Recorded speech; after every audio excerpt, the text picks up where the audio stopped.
In the month of June, several officers were placed on leave following the circulation of viral videos depicting unprofessional and aggressive behavior during interactions with the public.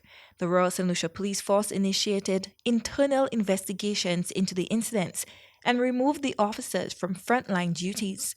These actions were prompted by public concern over the officers' conduct, which included incidents involving the attempted impounding of a vehicle with excessive tint, alleged threats to someone's life, and high levels of aggression and physical force used during an arrest.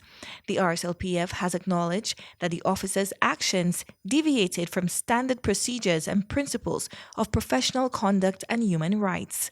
Head of the Road Safety and Traffic Investigation Department, Superintendent Troy Lamontine, stated that the removal of the officers was a standard procedure during investigations and that reports were being gathered from the involved officers.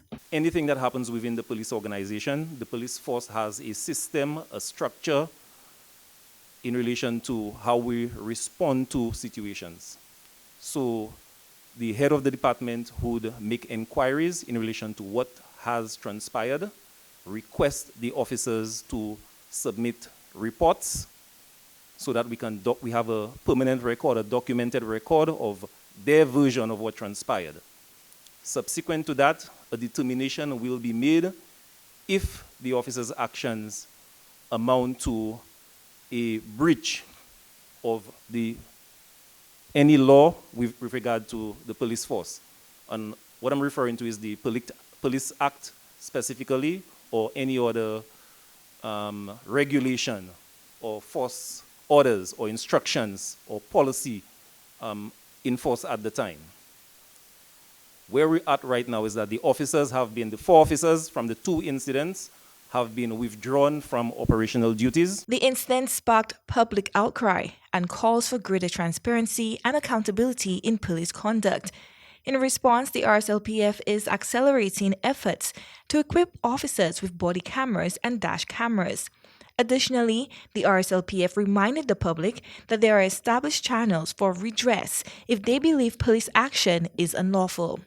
Just over a month after their prior announcement, Assistant Commissioner of Police Luke DeFreitas confirmed that the officers are now back at work after just a few days of leave and have been redirected within the RSLPF. To facilitate the commencement of investigations into that matter, the officers were allowed some short leave, a few days leave. They are back on duty but reassigned, and that is where it is at this point. No, they're reassigned. Yeah?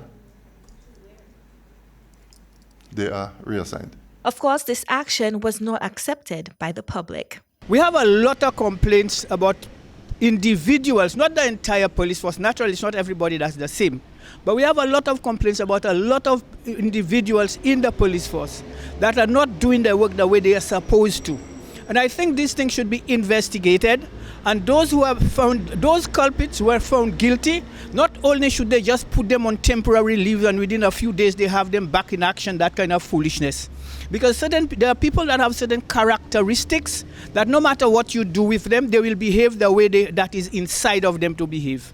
Okay? Now, we need to, in fact, some of these people really need to be trained in terms of personal behavior, no matter what the circumstances may be, that you are able to respond in a way that fits your position.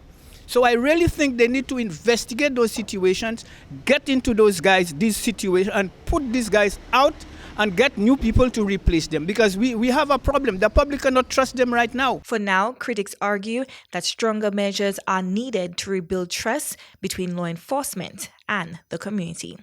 Chloe Dantes, NBC Prime.